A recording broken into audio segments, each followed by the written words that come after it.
petang, dia Burhan. Ya, saya akan ke Pak Budiman terlebih dahulu. Pak Budiman, ini Iya, betul Bu Mega mengajukan syarat dengan capres dari PDIP jika mau ataupun jika bisa bergabung dengan koalisi besar? sebenarnya sikap itu tidak berkait langsung dengan peristiwa pertemuan kemarin di tempat yang dituan rumahi oleh PAN. Tidak berkaitan itu, tapi itu adalah hasil apa ya? Bukan persepsi, tapi itu adalah apa yang selalu disampaikan oleh Ibu Ketua Umum di dalam acara-acara partai, baik di internal sifatnya tertutup sifatnya maupun terbuka, Mhm. bahwa PDI Perjuangan tentu punya keinginan untuk mencalonkan lagi kadernya sebagai Presiden Republik Indonesia sebagai penerus Bapak Joko Widodo yang Ya, juga dari PDI Perjuangan. Artinya, kalau Ibu Mega pernah mengatakan kepada saya dalam sebuah pertemuan, ibaratnya begini, di masyarakat itu atau di politik sekarang ini orang pada berdansa, kira-kira begitu. tapi Pada merasa berdansa, ditinggal berdansa. tidak ketika tidak Tidak, tidak, tidak bisa tidak. hadir, tapi pertemuan tetap berlangsung di Oh, PAN? enggak dong. Pertama, ini pertemuan dituan rumahi oleh PAN. Artinya, waktu dan tempat yang menentukan PAN dong. Sehingga ketika Ibu Mega sedang berhalangan ke arah ke Jepang, dan baru pulang kemarin Ibu Mega, itu tentu saja tetap berjalan. Toh, Mhm. ini pertemuan banyak partai, bukan pertemuan PDI Perjuangan. Yang jadi sohibul baiknya atau tuan rumahnya adalah PAN. Ya, hormati ya, PAN punya ide, ya. Tetapi bahwa PDI Perjuangan Ibu Mega diundang, seperti dikatakan oleh Mbak Puan tadi, itu menunjukkan bahwa kita tidak ditinggal, ya. Oke. Ya, tidak ditinggal. Tapi bahwa soal sikap PDI Perjuangan Presiden, ya, Ya. itu adalah sikap partai. Ya. Oke, saya akan ke Pak Burhanuddin. Pak Burhan, kalau menurut Anda kemungkinannya berapa persen Megawati, maksud kami PDI Perjuangan bergabung dengan koalisi besar ini? Eee, begini ya, ini kan sebenarnya kita memperhitungkan banyak variabel terkait dengan berapa jumlah koalisi yang akan muncul di Pilpres 2024. Salah satu variabel utamanya adalah posisi Anies Baswedan secara elektoral itu mengancam atau tidak. Kalau misalnya Anies Baswedan Mmm, elektabilitasnya mengalami rebound, karena dalam beberapa survei terakhir termasuk survei Kompas atau indikator Anies mengalami penurunan, tetapi dalam beberapa bulan mengalami rebound, maka ada semacam perasaan di antara koalisi pendukung Pak Jokowi untuk membangun kebersamaan, termasuk membangun koalisi besar. mhm. Jadi perbedaan subjektif elektoral siapa yang menjadi capres atau cawapres mungkin akan ditanggalkan, tetapi variabel utamanya adalah untuk bisa melanjutkan agenda Pak Jokowi pasca 2024 karena Anies dianggap sebagai antitesis. Tapi kalau Anies Baswedan mengalami pelemahan secara terus-menerus sehingga kurang kompetitif, maka kemungkinan antara Ganjar versus Pak Prabowo itu yang terjadi bukan duet, tapi duel gitu loh. Duel justru ya? Kalau Anies melemah trennya. Oke. Jadi lagi-lagi kita membicarakan kesimpulan, tetapi pada dasarnya bab yang sedang kita bahas sekarang baru di bab 2. Mmm, Jadi terlalu cepat kita mengambil kesimpulan. Kesimpulan itu ada di bulan Agustus atau September sebelum proses pendaftaran dimulai. mhm. Jadi kemungkinan-kemungkinan itu Anda melihatnya masih cair? Masih masih cair. Mhm. Survei terakhir yang kami rilis bulan Maret itu survei sebelum ada semacam kontroversi berkaitan dengan kegagalan kita sebagai tuan rumah Piala U20. Hmm. Jadi sementara pada saat itu sebelum ada insiden terkait dengan gagalnya kita sebagai tuan rumah, itu elektabilitas 3 capres teratas itu secara statistik tidak terlalu beda jauh. Oke. Misalnya Baik, Mas saya akan ke Ganjar Mas Budiman. unggul tetapi baru di Bagaimana bawah. menurut Anda, betul masih cair dan juga tergantung dari, elektabilitas, Anies Baswedan? Kalau dari PDI Perjuangan, agak sedikit berbeda. Pertama gini, kebetulan PDI Perjuangan memiliki golden ticket, artinya dengan atau tanpa berkoalisi kita bisa mengajukan calon presiden dan calon wakil presiden sendiri. Itu adalah golden ticket, kita anggap sebagai golden ticket, ya.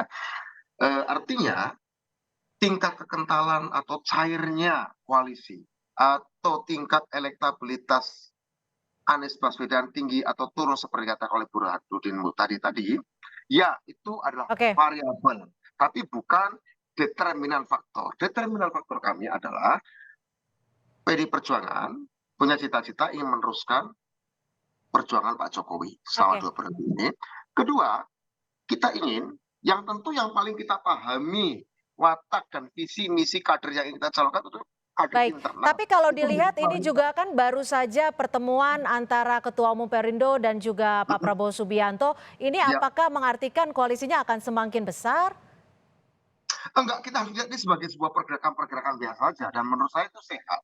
Ya, besar atau tidaknya koalisi tergantung beberapa platform kesamaan. Pertama, melanjutkan pemerintahan program-program Pak Jokowi. Hmm, Kedua, kesamaan dalam soal melihat komposisi pasangan capres dan cawapres.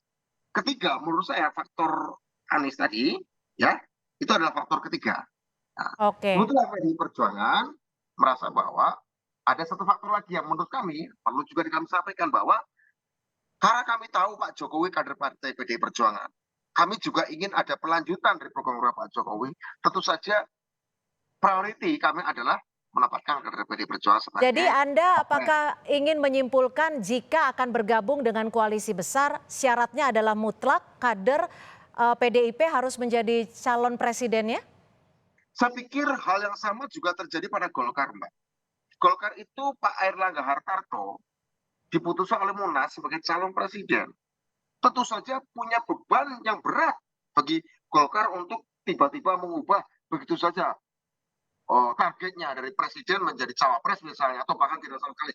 Berat bagi Golkar, ya. Hmm, Kalau bagi PD Perjuangan ini tergantung ketua umum prerogatif, bisa iya bisa tidak, malah justru lebih punya keleluasaan.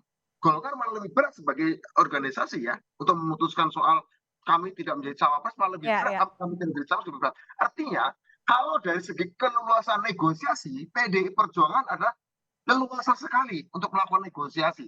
Entah satu atau dua, leluasa. Tapi standpoint kami yang kami tegaskan adalah jelas bahwa di dalam acara-acara kepartian, Ibu Ketua Umum mengatakan kita memprioritaskan kader sendiri sebagai presiden. Memprioritaskan kader Oke, sendiri sebagai presiden. Selebihnya adalah negosiasi yang kita serahkan pada Ketua Umum. Karena Ketua Umum punya hak prerogatif. baik. Misalnya berbeda dengan Golkar tadi. Kalau untuk Baik, mengubah dari saya capres akan Pak ke Erlangga Pak menjadi cawapres, Burhanuddin. Gimana Pak ya, Burhanuddin? Karena kan kalau silakan. dilihat ini sepertinya bentukannya Jokowi ini seperti condong ke Prabowo Subianto. Anda melihatnya seperti itu tidak? Enggak, kalau Pak Jokowi kan sebenarnya put it in many basket. Ya, jadi bagaimanapun beliau ingin memastikan keberlanjutan legacy yang dia akan tinggalkan di 2024. Dan karena tidak ada kejelasan secara elektoral siapa yang mungkin menang, maka Pak Jokowi memberi semacam endorsement lebih kepada calon yang dianggap punya potensi menang. Jangan lupa loh ya, survei terakhir itu kalau head to head, Ganjar versus Pak Prabowo itu selisihnya 0,2%. Jadi itu sebelum insiden batalnya Indonesia 2020. sebagai tuan rumah. Artinya baik Ganjar atau Pak Prabowo itu secara elektoral punya kans yang sama. Bedanya Ganjar ini itu berasal dari partai yang punya boarding pass sendiri. Sementara Pak Prabowo tidak cukup partainya Gerindra ini. Jadi perlu berkoalisi dengan partai lain. Tetapi pada ujungnya yang menentukan kan bukan nominasi tiket partai. Tapi yang menentukan siapa yang menang adalah pilihan publik. Jadi kalau misalnya ada perbedaan kepentingan subjektif elektoral, siapa yang menjadi capres, siapa yang menjadi cawapres, pada ujungnya itu akan dilihat alasan paling objektif untuk menilai siapa yang paling mungkin menang. Nah, Hmm. masalahnya kalau ternyata tidak ada juga yang secara statistik memungkinkan untuk lebih unggul dibanding yang lain, kemungkinan ya akan terjadi duel, bukan duet. Oke, akan menjadi duel bukan duet, tapi semuanya itu masih cair. Pak Budiman, Mbak Puan juga sempat bilang nanti next kalau ada pertemuan lagi akan datang. Apakah ini dikonfirmasi akan hadir? Jika ada Bahkan pertemuan 5 ketua umum parpol cuma lagi? akan datang, bukan cuma akan datang, bahkan jika perlu menjadi tuan rumah. menjadi satu tuan rumah, saya bayangkan ini akan ada serangkaian pertemuan, Mbak Cynthia. Akan ada serangkaian pertemuan di mana kita bayangkan Ibu Mega akan hadir, Pak Jokowi juga akan hadir, Pak Prabowo, Pak Erlangga, dan Caimin dan segala macam akan hadir. Ada serangkaian pertemuan di mana salah satunya pastinya PDI Perjuangan akan menjadi tuan rumah itu. Soal kapan jadwalnya, itu nanti kita tunggu dinamika, karena bagaimana juga ada beberapa event yang memang PDI Perjuangan penting untuk jalani lakukan. Misalnya event hari Pancasila, hari kelahiran Pancasila, segala macam, ada beberapa event, ada rakernas segala macam. Itu tentu saja akan kita hitung di sana. Tapi pastinya di salah satu itu PDI Perjuangan akan hadir, bahkan menjadi tuan rumahnya. Baik. Akan menjadi tuan rumahnya. Baik, kita lihat nanti apakah betul dari pertemuan tersebut akan bertambah jadi 6 ketua umum partai untuk melakukan pertemuan. Kita lihat nanti. Terima kasih Pak Budiman Sujatmiko, politisi dari PDI Perjuangan, dan juga Pak Burhanuddin Muhtadi, Direktur Eksekutif Indikator Politik Indonesia, sudah bergabung bersama kami di Kompas Petang.